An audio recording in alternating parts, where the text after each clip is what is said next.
This is Shayna Glass, and you've been watching Outside the Games.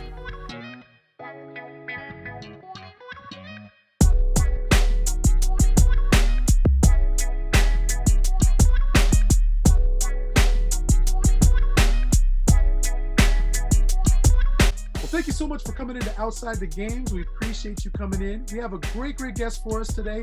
Again, this program is about student athletes, coaches, mentors, in a sense of these ones around their character, who they are, how they are on and off the field, or how they are on and off in what they do as far as the business and how they help student athletes in sports performance.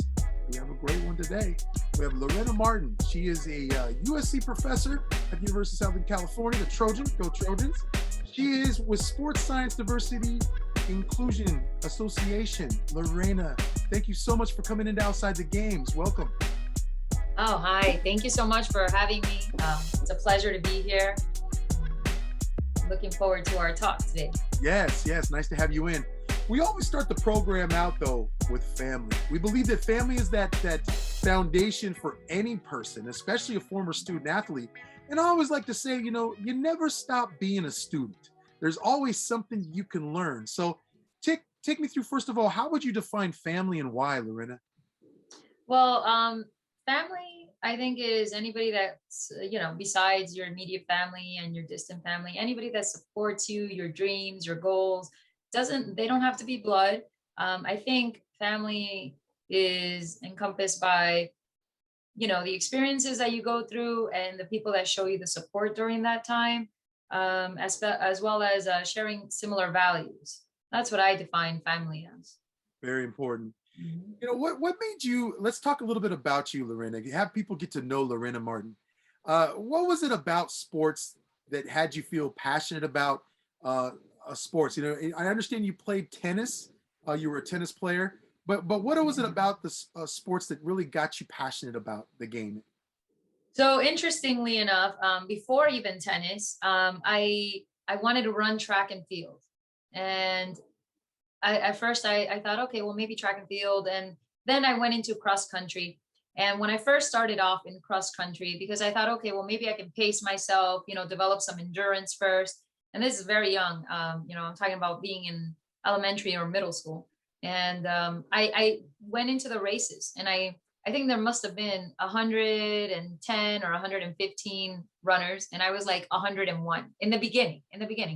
But I became very passionate about seeing, okay, can I really improve all the way to the top? I think my highest, it went up to number 3. So I went from being 101 to number 3. And I became addicted to that feeling of always improving. And okay, wow, with a lot of hard work and discipline and belief, I think you need the belief component. You can go pretty much, within a certain limit, within your physical capacity, you can improve quite a bit. And I went and I played, and I fell in love with the sport. You have to run and hit the ball, you have coordination going on. And then I remember a coach nearby, they were having matches, and he said, hey, would you like to just play against one of our kids? And I did, and I just ended up winning. It could have been pure luck at that time, because I don't know, I just ran and returned the ball, and I became addicted to the sport of tennis. So yeah, that's how I got really involved in sports. Oh, that's beautiful. And it's something to say about results, right? You put in the hard work, there's that belief system that you have as a student athlete, but it's the results. You start seeing the results, and you start seeing where you place. That kind of speaks volumes to you as saying, either I can continue with the sport or continue, working hard and improving in the sport. Isn't that true? Yeah, absolutely. You can see that hard work really pays off, right? And really, when you go back, you also enjoy the journey, right? Because actually, when I go back and I think about it, even though in the moment winning was really satisfying, I remember going to train and like, oh my gosh, I'm training in the rain or running in the rain. And I remember that, and so that process is really also important, but the journey is really important as well. Yeah, they work together, definitely. Yeah. Take me through your parents, and I think the thing is that parents play such an important role in a student athlete's life, and I think really going forward into creating their own business or whatever they look to do, and building an association of some sort. take me through what your parents, how involved were they in really helping you and guiding you? Yeah, no, so they're pretty relaxed, I would say, but they always gave me um the motivation, like a little bit of motivation, like, oh, you can do this, and as well as belief that you can do whatever you would want to do. And so I do remember having encouragement that, hey, if that's what you want to do, we're going to support you, and go for it. So I definitely think that is really important for a child to have, and whether they have it from family or friends or maybe an organization, that all helps. It really does. I think also there's a measure of a person of color in sport, and I think that stands out. For you as a person of color, how what challenges did you face with regards to the sport in growing up? Was there any of those type of challenges you had? Oh, of course. Of course. First of all, I ended up, so I came from a low socioeconomic status background, like, working parents, just, um, and what I have to go back to is that they made a huge effort to put me into a private school in middle school that technically at the time they couldn't really afford in reality. But they put me in there because they thought they were doing me a good. But in reality, I mean, yes, they did a good academic wise because they were strict in that area. The teachers, they were nuns, and they were very like, oh my, you have to turn this in and be ahead of time and all that. But um, I was one of the few minority I could count, in less than a hand, the number of minorities in the classroom. And I did feel isolated quite a lot. Like I ate lunch a lot alone. I ate alone quite a bit. Yeah. And, so I would just focus on my academics and then my sport. And it was interesting because when I transitioned to public school, I wanted to go to public school actually. It was like, wow, a totally different world. And I was like, wow, I was missing out on this. Not that public school is more diverse and inclusive, but it really was based on where I was living. It really was. And I was much more welcomed. And yeah, I felt like I belonged. And so that was interesting. I felt a lot better. Mentors play such a huge role in a person's life, because there's that extension of family. You had your parents there. But were there mentors that stepped up to really help Lorena develop and become the person that you are today? Yeah, absolutely, absolutely. And it's interesting being a minority, a person of color. I've had mentors be minorities as well as be, fully Caucasian, and they've been great to me. They've been wonderful allies, and help guide me along the way. So I've had wonderful mentors. I would say the first one that comes to mind is at around maybe the age of 14 or 15. I got a 1 week scholarship to the famous Nick Bollettieri Tennis Academy, and the track coach there, which we're still friends today, which is more than 20, that's more than what, let me see, I don't want to give away my age exactly, but that's more than 25, yeah, more than 25 years ago. And we still talk, by phone up to now. And he's Black. And then not that it matters, but to show like the different, minorities that have helped. Then also when I wanted to pursue my tennis career, and Angelica Gabaldon was a great mentor to me, and she had been in the top 50 in the world for women's tennis, and she's Hispanic. And then my mentors in the academia, in academia, have been Caucasian men and women, and so it goes to show that it doesn't matter. You have good people everywhere, but there are definitely challenges that you face as a person of color, right? So And I also look at opportunities, right? So there's always that measure of what opportunities are there for ones of color. And I think the thing is when people step forward with giving it an opportunity or giving it a path of how to help you and in which ways they can help you, that's always a welcoming thing, especially from somebody that's young and that's still developing and becoming a good student of whatever they get into, right? absolutely, yeah, you got some challenges, and you definitely have some other opportunities as well, especially nowadays you have more opportunities. Mhm. Now, what was it that when you played the sport and you played these games? I mean, was there a time in your life that you were getting great at tennis, you were playing really well? Was there a chance to make it professionally on the circuit, or did you have a shot at that, or what were some options available to you as being a person of color in that game? The first thing was that I did try to travel to pro tournaments on my own, based on my own finances, which actually wasn't very ideal. And so I even ended up working for an airline, Iberia Airlines, so that way I could use the travel benefits for me to go to tournaments. So I ended up playing college tennis, and I did end up playing some pro tournaments. Obviously, not enough as what would be needed to actually succeed in the sport, but I was lucky enough and worked hard enough to get a ranking, a professional ranking, technically. I think it was in 2008 or 2009, and I just with my students, and I said, look, I'm 8 pages below Serena and Venus, because at least I'm on the same list, but I'm way down there. But didn't make a living out of it. What must I say? But for instance, if I wanted to get better training, I became a certified trainer to train myself. If I wanted to get better footwork, I actually became, at that time, which I think now maybe somewhat silly, but also admirable at the same time, became my own aerobics instructor so that I could get better at footwork and coordination. For nutrition, I even got a certification because I wanted to learn more about it, but I couldn't hire a nutritionist. For the psychology aspect, I did want a sports psychologist because I definitely had anxiety during matches. And I ended up getting my bachelor's and my master's in psychology to try and use that to help me. Although it's not the same as if you have someone else helping you, it's always like you need a mentor in everything, right? So that helps a lot more. So let's talk about this real quick here. I want to bring this up. It is very hard when you're talking about on the circuit. You mentioned like 8 pages down from, let's say, Serena or Venus Williams. I mean, we're going to be seeing actually a movie about them. Will Smith actually is going to be part of that movie. There's a Yeah, that's right.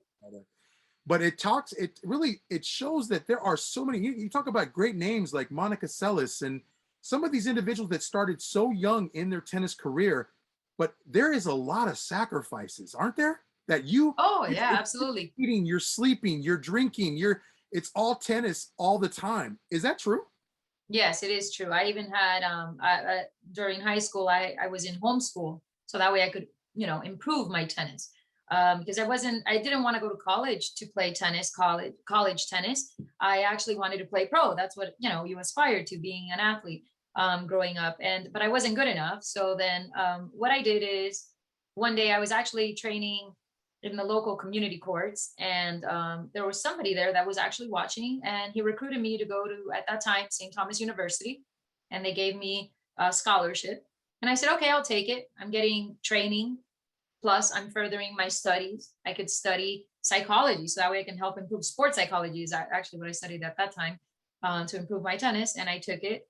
Then as I got a little bit better, my goal was to play for Division I university. So I dropped out because that was NAIA. It's like an equivalent to Division II, maybe a little less. And so then I dropped out. I trained. That's when I got all these certifications to help myself. I tried out for the FIU team. I was, in the lower ranks of the FIU team. But it was Division I. I got to practice with the team. And then I actually thought, okay, well, if I want to even improve further, I have to drop out of school to focus more on tennis. And I dropped out of school. Then I transferred over to UM. Yeah. That's a journey. That's a journey. And I look at some of that in being the fact that there were opportunities, though sometimes, and you mentioned this about an injury. Injuries are horrible. When you talk about not only the injury itself, but also the psychological effect of injury. Because the confidence, you mentioned earlier when we were talking about the belief system, your belief system, your confidence, everything starts to be questioned because you're, relying on a limb or something of your body to perform or to continue to perform, and it sometimes doesn't. A lot of times we see that happen with athletes today where that injury takes them out of the sport. That's right, unfortunately. And not only that has an impact on the identity, because you see yourself as an athlete only. And then during that time that you can't do what you're supposed to do, who are you? Are you just the athlete? Are you more than that? Do you want to be more than that or not? So and that becomes very complex. So we got into you touched on this with regards to the psychology of sports and wanting to, get into that arena. Obviously, dealing with the experience of playing a sport, being a student athlete, handling the academics, handling the performance of your sport, and crafting it. This obviously gave you a lot of knowledge when it came to understanding the psychological aspect of sports. Why psychology? Why that background of wanting to develop in that area? Well, I always, my question was always, or inside, what distinguishes being a good athlete from a great athlete to a legendary athlete, right? And I think it's both psychological as well as physical, and physiological. And what I mean is that physiological internally, like some people have more aerobic capacity, right? They can last longer, some have more endurance, some don't get as tired as quick. And then the physical attributes, some are faster, stronger, bigger. And the psychological aspects, some are more confident, some have this inner belief that they're going to come through. And then also that mentor that I spoke to you from Mexico, she also mentioned, oh, that's normal. We always have to, everybody goes, a little crazy before the match, it's just, nature. That means you care, right? So there you go. And I think with that is when you talk about caring and trying to improve in your sport, and then you look at the psychological piece of it, that's almost the inner fibers of what has you perform as an athlete. I think you need the mental, you need the physical, but you also need the knowledge. And I think that's where all of this kind of bundled together is why you decided to get into more of the sports performance psychological aspect. Because a lot of times you'll hear, players, especially in their whatever sport that they're playing, a lot of it can be this right here and really take them out of the sport. Yeah, no, absolutely, absolutely. I've worked with a couple of players, and they're like, their voice pointing to their head, and then so really, then my interest became, well, how do I measure how good I am psychologically compared to somebody else? How do I measure this? It's very difficult to measure something you can't see. It's an intangible. So that led me into statistics, but because when you study psychology, they also have a very strong program in statistics. And I fell in love with statistics. And then I thought, oh my gosh, this is how I want to measure these variables, these metrics, these key performance indicators that I'm interested in that relate to performance, both psychologically and physiologically. So then I ended up studying and getting my PhD in physiology, because I felt it was really important to complement one another and then be able to assess the variables on both the body and the mind and see what really affects performance in that way. What challenges, Lorena, what challenges did you have when it came down to understanding and getting into some of these sciences and the psychology of the things, as a student?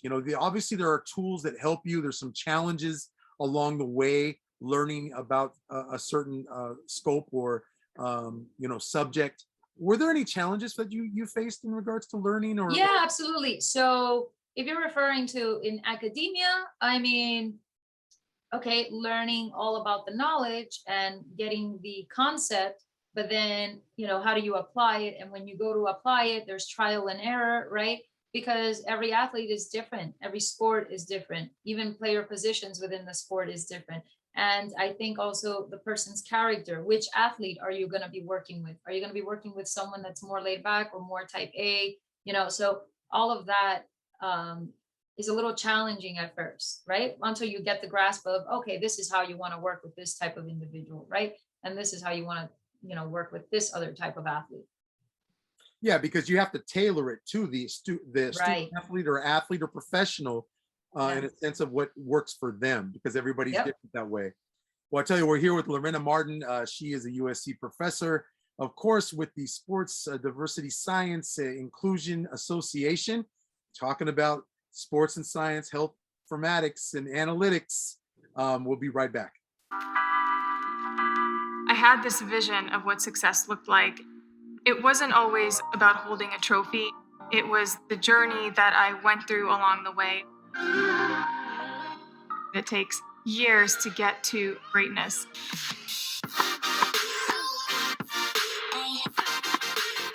I played this one sport for 28 years of my life.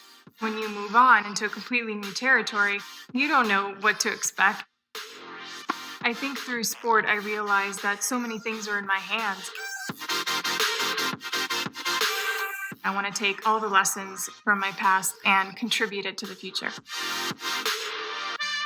Theragun has been part of my routine for many, many years now. With Therabody, my body's ready, my mind is ready, I'm challenged. I'm Maria Sharapova. How do you see you?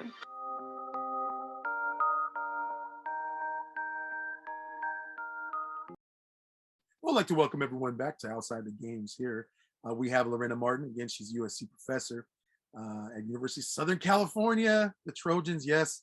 And of course, a Sports Diversity Science Inclusion Association.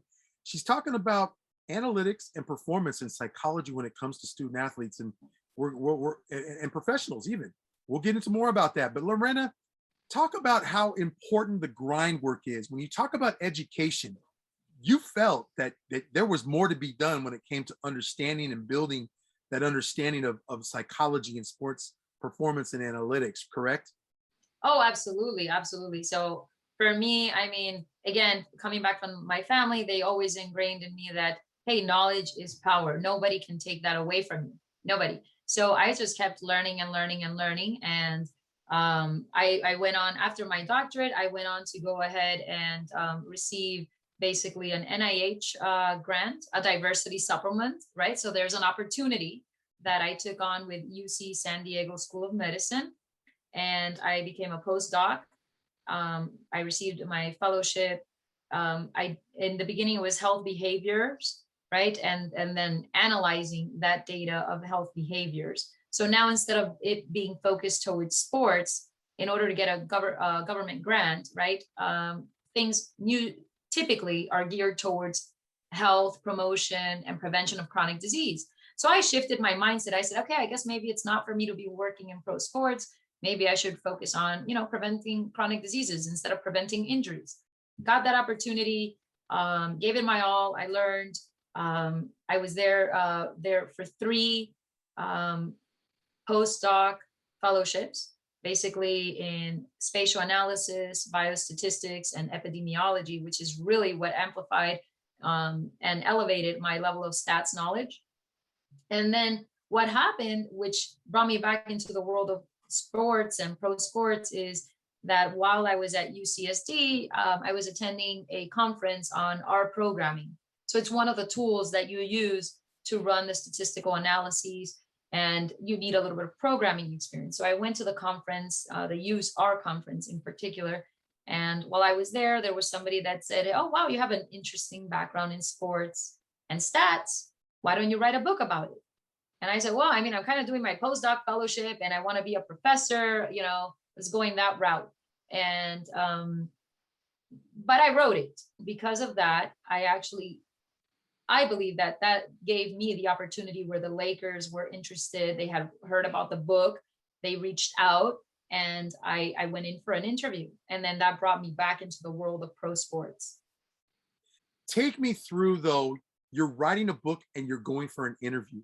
So Lorena, you're doing a book, and I know the process in doing a book, it's lengthy because you have to do a lot of research. Is it correct? You have the publisher, you have who's gonna, all that.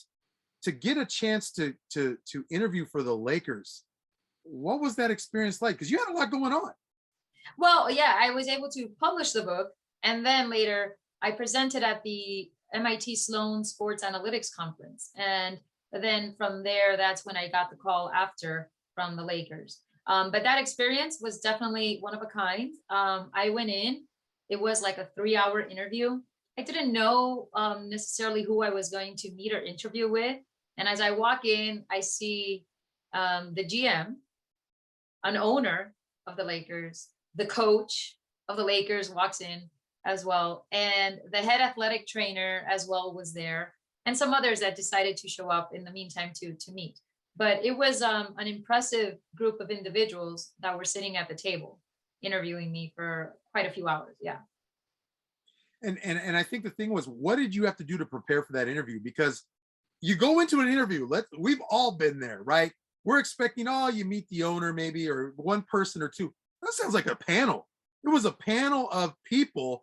So I could just imagine you inside where, you know how like sometimes before the tennis match, you're Yeah. not throwing up, then you're not feeling it. Well, how did you feel? Was there anxiety there? Was there something about that interview of meeting these people? Because again, they're some high profile people. We're talking about the Lakers folks. Yeah, no. Well, first of all, I have to give props to them because they are a fantastic organization. The owners are amazing.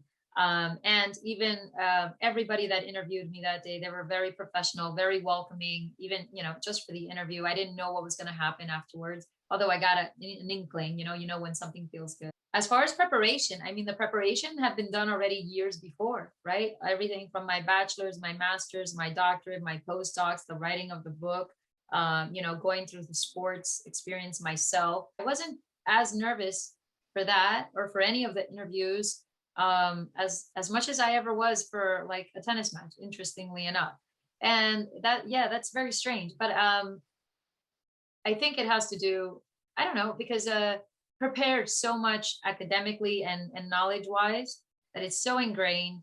The only thing that I definitely always, make sure for an interview is to be early. I had a tennis coach that would tell me on time is late, early is on time.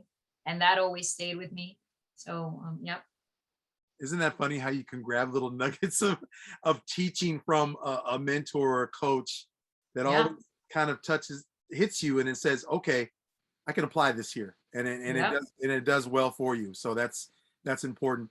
Oh, when you talk about obviously with that type of panel that you had at the Lakers, obviously you're talking about sports professionals. And I think the thing is that you can never leave out. And like we mentioned earlier, a student of the game is a student of the game. There's the mental side, there's the physical side. So what experiences did you have in working with these professionals? Because you kind of say, okay, we're not talking about high school, we're not talking about college. You got through all of that.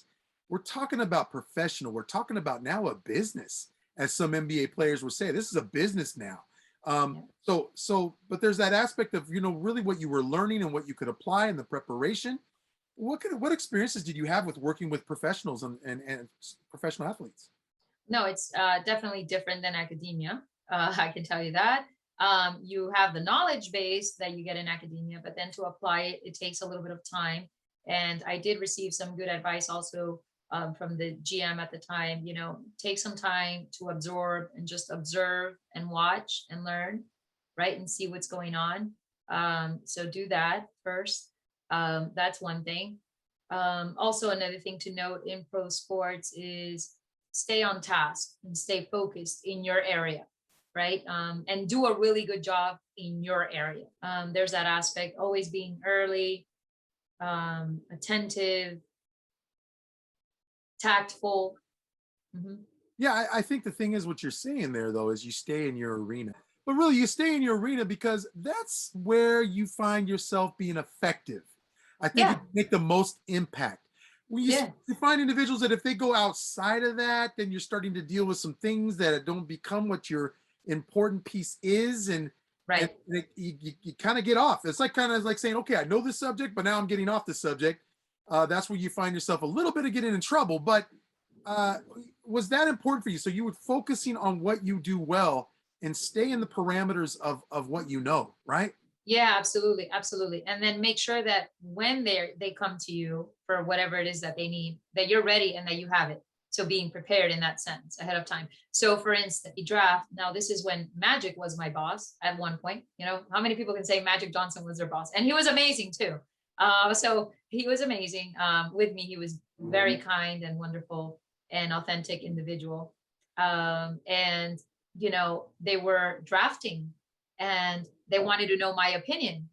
They wanted to know, the only female there, well, the chief of staff was also there and she's a female, but basically into the war room, which is where they make the decisions about who they're going to draft. okay, what does your analytics say? Who should we draft? And give my opinion. And so the fact that they were inclusive, it meant the world to me. Yeah, because you're talking about just help me understand, Lorena. If you're talking about a computer bringing out analytics, you're plugging information in, and it spits out I wouldn't say decision, but it helps you form a decision on which route you should go. So, I mean, Urban Magic Johnson obviously was saying, okay, you tell me what that information is telling you to tell us on who we should draft. Really, is that right? What it boils down to? Yeah. Yeah. And what's funny is when you do stats, there's always, well, if this, and then it depends on this. And so I come in with like a ton of pages. I'm like about to give a bunch of different scenarios. And they're like, no, in one sentence, who do you got? And so I had to boil it down, condense it in that moment. So it's interesting. You got to think on your feet, you got to be prepared. And you definitely want to have all the data, want to be prepared to answer whatever they may ask. And Lorena, you're making sure you're prepared. Again, preparation again comes into play, because I don't know about you, but that seems to be a tight spot, especially when a decision is being made, because you look at all that's being invested in a decision in a draft pick. Oh yeah. There's a lot that goes into that as an owner, an NBA owner. But I mean, was there a little bit of anxiety, or did you say, you know what? Yeah, no, a little bit. No, yes, absolutely. Like, we were there all day, and I think until like, that was a very long day. I mean, we were there 9 p.m., maybe 10 p.m., from being there in the morning, right? Well, those are long days. That's the other thing about working in pro sports. So working in pro sports, it's very few people who can have a nice work-life balance. And it's not like it's like they demand it of you. It's demanded from the sport.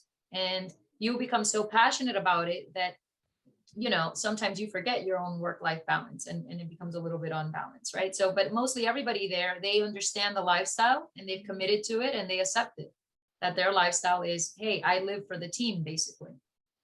So that's another thing. Did you also have it to where there were players or professionals, and not really getting into the players aspect of who they are, but were there players that obviously looked to you for advice and information, and how can I do better here? And what do you have for me that can, give me some better information or tools that I can use to be better, not only mentally, but also physically, and getting some, production. Production is everything.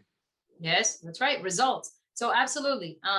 Even to this day, I still work with a few athletes individually. And what's interesting, one in particular said, well, I'm going to give you one opportunity. And if it doesn't work, then that's it. I'm never using you again. Like, for your analytics, for your training program, nothing. I was like, okay, all right. Well, thank goodness I had done my research and my studying, right, on what would work or not work for this individual. And it worked out well. So then others start coming and following along, because they see that, okay, you're productive and you have results with this player. So then other players gravitate towards you and start asking you questions. And so you got to build trust, but also show that you know your stuff, right? So. No, and I think that's important, is that, you were asked to perform right on the spot. It's kind of like, either give me what I need, or I'm done with you. I mean, it sounded like that's how blunt it was, but it was asking you to perform. You had to perform, and help them give them results. What did you find to be challenging in a role like that? Did you find any challenges with that, as far as, I think timing is everything. I think when you talk about how long you have to put in the time, but what are some other challenges you had within that position there with the Lakers? Yeah, aside from time, I would say the field of analytics, it's fairly new and it's not welcomed by everybody, right? Because you do have expert coaches, you have expert scouts. And if you really think about it, what is a scout? A scout is somebody who has hopefully observed so much that it's basically like they have their own machine learning algorithm in their head, basically, right? And so what you're doing is hopefully supporting what they've come up with, but you're going to show them the data. So maybe sometimes it goes against what they're thinking, or it goes with what they're thinking, but there's a little bit of resistance, not from all. There are some that definitely want all the numbers, but more than previously in the past. So it's becoming a lot more welcome, the field of analytics. So I would say that's the one thing. Two, the fact that analytics, yes, can help you perform better, but it could also, if the data is used incorrectly, not only can it harm the player, you can make wrong decisions, right? And also it can technically be used against them. But we hope that the person that has access to the data and the analysts are ethical and moral individuals that would take care of the data the right way, make sure that the data is collected correctly, that it's analyzed appropriately, and that they're not just generalizing from the data, and taking it like not like a grain of salt, but as a piece of information, added on, not the end all be all. I look at this, and I'm going to bring out a great example of this in either accepting the science information or the analytics, or not accepting. I'll give you an example here. We'll take Chip Kelly when he was at Oregon, and how sports science nutrition was part of the daily thing that he made sure those student athletes participated in. They ate, they slept, they drank it, they applied it to themselves. You get to the NFL, it's a little bit different, because now you're talking about, these aren't student athletes, these are now paid athletes, financial, professional, paid athletes. And now you're trying to take the same program to an NFL team. There was some pushback. There was some pushback. So how not, sometimes there'll be times when things don't work. But how is it? Is it the delivery on how you give the information to, or is it just the type of franchise that it is? You mentioned not everybody accepts it. Some people do, some people don't. But it's just finding to see, how can I get somebody on board to understand these analytics and use them to where it can be to their benefit and the franchise? I think being patient. I definitely believe that the delivery is really important. That's something I've learned along the way.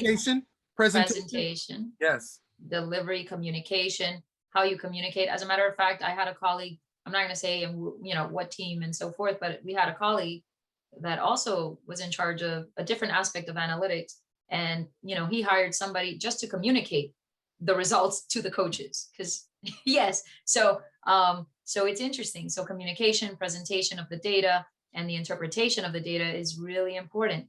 And people underestimate the importance of it. Giving it time, and when you see that there's an opportunity, maybe posing it as, what could, what type of information might you want to help you make a decision, and try and see if you're able to help them, give them that piece of information, so that hopefully they have a result that they like, and then they start coming to you for more information.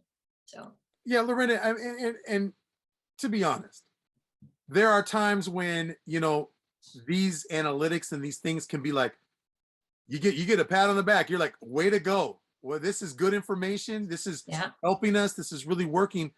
But there's also that other flip side to where sometimes, can a person be blamed on those analytics and performance of them not working? Or is it that they just didn't apply the data correctly? I mean, how specific does it get? Well, I think absolutely there is that possibility. I knock on wood, because that's never happened thus far. But one of the things that I do in this case is I try and make it a team effort, not to, I try and have everybody involved, so that mine is a piece of information. We're going to use the coach's information. We're going to use the strength coach's information. We're going to make the nutrition's experts information included, their suggestions, the scouts expert, and then have it be like an overall consensus, not like, okay, this is what I'm saying that should be done, let's do this. Make it a team shared decision. And then, if it goes wrong, well, we collaborated together, where maybe we were missing a piece of information, but not to blame any one particular person, right? And sometimes, I mean, it could be the climate, it could be the environment, there's a lot of other factors. But I definitely try to incorporate the whole team. So like in the organizations that I've been with, I always have like a weekly team meeting where we gather, we share our thoughts, and we say, okay, what do you think on this? And what do you think about what this data is showing? Do we think it's accurate or not? Before even taking it to the coach or anything like that. So you know. Yeah, you have to make sure before you do that to the owner or the coach, you have your I's dotted and the T's crossed, obviously, right? Exactly. Well, we're here with Lorena Martin. She's a USC professor. Again, part of she has something where she's excited to talk about Sports Science Diversity Inclusion Association. We'll be right back. Time is coming for us to get out and go again, to visit all the places we didn't know meant so much. But we're all going at our own speed. At Enterprise, peace of mind starts with our complete clean pledge, curbside rentals, and low-touch transactions. With so many vehicles of so many kinds, you can count on us to help you get everywhere you want to go. Again, whenever you're ready, we're ready for you. Enterprise. You're back to our program here at Outside the Games. We have here again a great guest, Lorena Martin. She is now a full-time USC professor, correct? And with the Sports Science Diversity Inclusion Association, the founder and author of that. Before we get there, Lorena, take me through. So you're at the Lakers organization. You get, it's kind of a stepping stone onto another organization to yet oversee. So there was more responsibility. You now, being a part of a big part of an organization now, a bigger role. Take me through, what that overseeing and how that experience was. Yeah, so at the Lakers, I held the position of Director of Sports Performance Analytics. And from there, accepted an offer to be a Director of High Performance, overseeing 6 departments and, basically a Major League Baseball team and the minor leagues for that team. From there, after that experience, there was growth and learning pains, right? Or growing pains, as you would say. And I took some time off. I would say I took off about a year to reflect. And how important was that time, though, Lorena? How important was that time of that reflection? Because you needed to do that. It was hard to really get into something else. You had to take that time. I find that very interesting. Absolutely. A lot of journaling. I can say that. A lot of self-reflection, as you mentioned. And I spent time to go back to my research. I actually did publish an article called the Sports Science Data Protocol during that time, to give other sports scientists kind of a guide map to how they should approach athletes, how they should collect data, how they should analyze data, what kind of statistical analysis should be used. So kind of doing that. I took some time and I thought about, what am I passionate about? I'm definitely passionate about stats and helping others to learn statistics and research. And so I applied for a position as an adjunct professor, something to, kind of keep me busy in the meantime and doing something that I love. And I was in LA. And so what better location than USC, the Trojans, right? And so luckily I was blessed that they hired me as a part-time adjunct in the beginning in the data sciences and operations department, as well as in the division of biokinesiology, which I was really grateful because then I was able to, I would say, disseminate the information that I know in both sports, physiology, psychology, as well as in statistics, machine learning, and data science. So I was like, oh, this is fantastic. So that time actually led me to be productive and grow as a person. And I think also as a researcher, as a professor in the making, it really helped take me to the next level. And I came up with a lot of ideas of things that I wanted to do in the next couple of years, hopefully, God willing. And one of them was I wanted to create a support network and a foundation or an association, I should say, for sports scientists or any support staff working in the pro sports world that are minorities. And so this year, finally, it came to fruition because I was working on getting the right people on board before making the announcement, the official announcement of whom we have as board members. And so I founded the Sports Science Diversity and Inclusion Association, which I'm very happy and excited about. And it's been getting a lot of activity in the sense that we have people that want to volunteer, that want to be part of it, that want to help out in some way or another. So it's fantastic.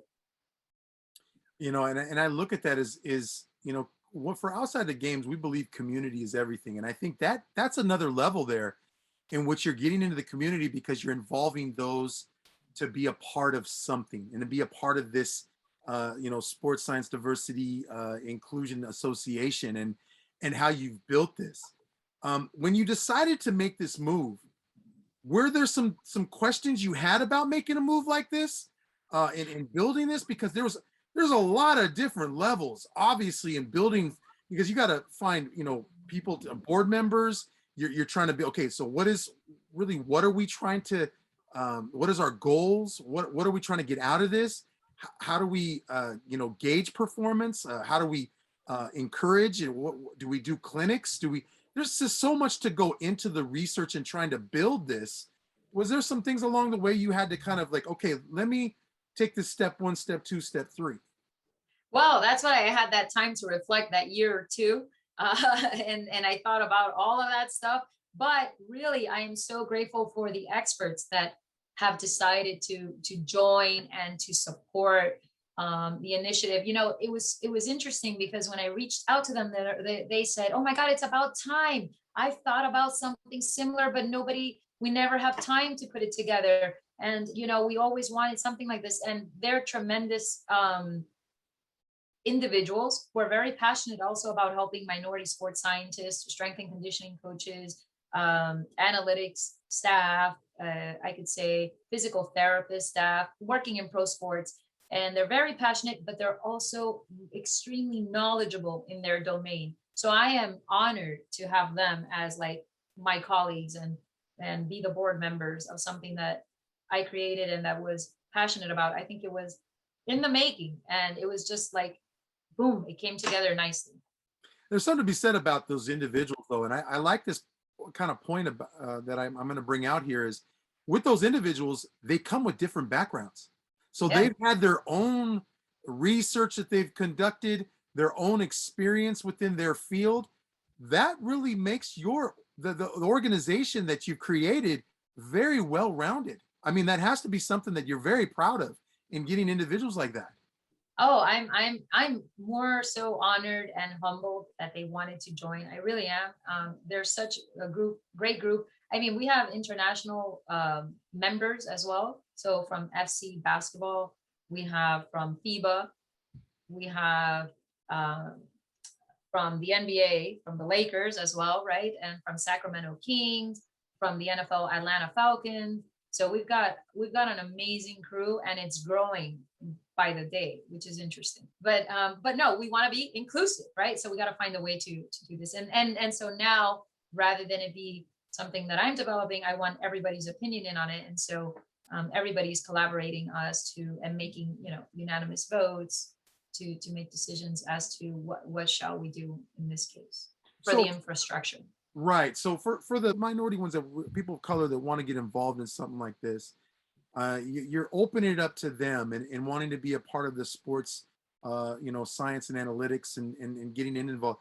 Take me through if a person's interested in something like that, what dialogue is happening? What is going on if there's somebody that shows interest, that is wanting to know more about it? What I've seen so far is, they've reached out to me through LinkedIn or the website or my email or one of my colleagues, one of the members. And what we'll do is we'll ask them to send over their CV or resume. Then when we all get together, we evaluate it. Of course, they're going to be included, but in what capacity, right? So, and then that's what we're looking at right now. But definitely, we want to be inclusive. We want to have it grow. We want to create the support network for one another if they need to talk about something or they need some advice or mentoring on guidance, where to apply, as well as conducting research together, collaborating if we have shared interests, which we definitely do. So that's something that we look forward to. I think it's also something to be said about creating a team of diversity, right? Because I think there's something to be said is that we all want to work together. I think we come from different backgrounds, different experiences. And I think that when you can get a group together that has a diversity experience, that just makes it more rich. It adds a lot to flavor, as it were, within that group. I mean, I think it just does the the group well. And I think the performance or what you get out of it for others and experiencing, it's got to be something special. Oh yeah, no, absolutely. As a matter of fact, we just put in to present, hopefully, at least one of the proposals will go in, but JSM, which is the Joint Statistical Meetings. And as a group, some of us formed together to submit a panel to talk about diversity and inclusion in pro sports. So we'll be seeing hopefully some results from that as well. So take me through of when a person is interested in it. So they're submitting a resume, they're letting you know. What are some ways they can contact you? Yeah, definitely through health and sports analytics at gmail.com or my email at USC. It's lmartin1@usc.edu, which, by the way, I accepted an offer as now a full-time assistant professor in the data sciences and operations department. So I'm extremely happy to be part of them. I have great colleagues, great environment. I'm ecstatic about it. Now, these individuals that are going to be part of it, I mean, I think the thing is that number one is I think the education and experience that comes into play, having some kind of, or if you have, how would you balance that? Here's another question: how would you balance education and then the experience versus the passion of wanting to do more and learn more? What would you tell a person that has either one of those? I would say that the passion has to be there. And I think we've discussed this outside the games, but yeah, I think you definitely need passion. Go with the passion. The passion will lead you in the right direction. You may go and get a detour, right? I started off with, hey, I wanted to be a pro player. It took me off into health and preventing chronic diseases, and it brought me back to pro sports. And then it brought me back into academia, So just follow your passion. I mean, of course, have kind of a map, because you need to know where you're going to go so that way you land near, but be open. So something that I tell my students, let's suppose that you're really interested in working in the pro sports industry in basketball. Well, if an opportunity comes up in rugby, don't just say no, be open to it, because that could lead to an opening later on in basketball, So that's what I tell my students. I love that. We've always said on Outside the Games, you don't burn a bridge. You try not to burn a bridge. Sometimes Right. there's things that happen and maybe there's a disconnect, but all in all, it's you really try to look at any opportunity as being a valuable opportunity that one can use to, you never know, because when you perform, say rugby, there is always somebody watching. Isn't that true? There is. And you go to these conferences and then you see that, the coach from the rugby team is there with maybe somebody from the NBA. And there you have it. There's a connection to where you had wanted to go, or the NFL. You never know. Wow. Well, I tell you, it's been a pleasure to have you, Lorena Martin, on our program to really discuss, not only what it takes to be, there's some things to being a professor. You have students, you got to teach the students. Some students are like, they're there. I'm here. I'm going to work at take me through the subject and what you're teaching at USC right now. Well, I'm teaching statistical computing and data visualization using R and Tableau, applied statistics, business analytics. So I've even taught sports science. I developed actually the sports performance analytics for USC for the data sciences and operations. So I developed that course, which I'm actually teaching currently. And oh my gosh, it's an amazing, it's an amazing course because I developed it, but because I also have a wealth of other speakers come in to speak to the students from different leagues and from different areas of the world. So they get a great experience out of it. As being a professor, you've created this subject and this class. What are these students looking to, and they search for a class like this. They're really interested in a class like this. What can they do with this information going forward to what they're, how can they apply this in what they're interested in? No, that's a great question. So, and we touch on the course objectives, right? What do they get out of this course? So one, I asked them in the very beginning, what do you want out of the course? But obviously we have our course objectives, which is provide them with the hard technical skills to actually collect the data, analyze the data correctly, and interpret the data correctly. And then using different programs like R, Python and Tableau, etc., or SPSS and SAS. But outside of that, then they also walk away with what I would say the soft skills of communicating the data correctly, um, interpreting it in terms of context, right? And then they also want to obtain, my understanding is they want to know from the behind the scenes, the experiences, what to do, what not to do, what to expect in the interview, what not to expect in the interview. Um, what are big no-nos, what should they do, and they also want like mentorship, so I provide them mentorship after they're done taking the course, and as well as connections. They also want to network and they want to hear from other speakers, and so I provide them um, the ability to connect with some of my connections that are invited speakers from different leagues, different sports leagues around the world. So Yeah, for student athletes especially, when they're high school, they go to college. When they're college, they pay for maybe they play professionally. Maybe they don't play professionally, and college is pretty much it for their sport. What I find interesting is that this is another way that a person can be around the game of a sport of something. You're around camaraderie, you're around coaching, you're around teams, you're around players. So there's something to be said about the fact that if something doesn't work out professionally on a sports level, there is a way to be around the game in some aspect. And this is another avenue. This is a gateway in which they can do, right? yeah, definitely for the student that's interested in being around sports, that's maybe more oriented towards math or stats. This is a good place to go to. And especially with now with the trend of data science and analytics, I mean, it's hot right now and everybody's asking for it. And as I mentioned, it's becoming much more welcome in pro sports than it used to be, right? So this would be a good time if they're interested in that. Um, but I always say go towards your passion. So if your passion is to be a pro athlete, go for it, give it all you got. If your goal is to be a coach, go for it, give it all you got. If you want to be looking at numbers and interpreting that data to helping them optimize performance or prolong the athlete's careers, then go for that. That's what I do. Right. We've heard a lot of professional athletes, especially, and even student athletes in college. This is a big one. This is an interesting arena, the aspect of the mental. When there's depression and there's things of the student athlete that they go through. Support is everything. I think support from the institution, support with the teams.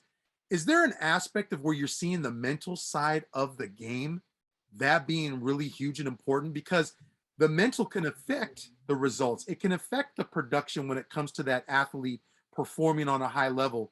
You take the NFL, NBA, NHL, a lot of the professional sports leagues.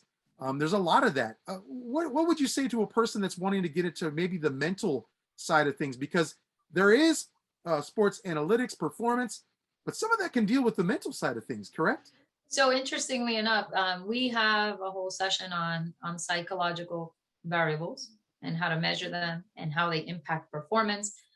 And so definitely if you're interested in the stats and math and you want to know how to measure that, then you're in the right place. Coming to the course that I developed. If you're interested in becoming maybe the counselor or the mental health, mental skills coach or the psychologist for the athlete, then this class can help you quantify and do research, but then you probably go more towards leaning towards getting probably a PhD or a master's in psychology or counseling. It's definitely needed, especially like what we're seeing nowadays. Definitely the pandemic has added a stressor. It is an added stressor. And then to top it off, we're seeing that more and more, it's no longer taboo. So people are publicly speaking out about, hey, I need to, take care of my mental health. And I'm going to put that above everything else, right? So there's definitely a need for individuals that are interested in that avenue. I think it goes in the workplace, and it goes also in the fact of sports, is that the support is everything. Yeah. If you have the support and you have an outlet for it, right? You hear a lot of times a collegiate athlete will say, like, I need to go home. Yeah. I have some family emergency. I need to get home. And you'll find it that a lot of college institutions will be like, take care of your family. I think a lot of professional institutions, franchises, and collegiate sports programs are finding out that that support that these student athletes get or these professional athletes get, it's everything to them, because again, it can make or break an athlete. It's been a pleasure to have you, Lorena Martin. Again, she's the USC professor. Again, you're interested in that class, take it. She's got openings, I'm sure. You just got to look at the curriculum and look at the course objectives. But I think the Sports Science Diversity Inclusion Association, very interesting how you've been an author and founder of this, but you've collected a great team of ones really passionate to want to even grow this together and collaborate. Yeah. I think that's so important. So we appreciate having you on our program on Outside the Games, Lorena. Oh no, it's my honor, and I'm super happy to have been able to, speak with you and be on your show Outside the Games. Hey, give our best to your organization and from Outside the Games. We care about the student athlete on and off the court or on and off the field, whatever sport that they're in. Character matters. Again, and it's the mental and physical health of well-being of that student athlete that means a lot. Hey, this is Ariana Silva, and you've been watching Outside the Games.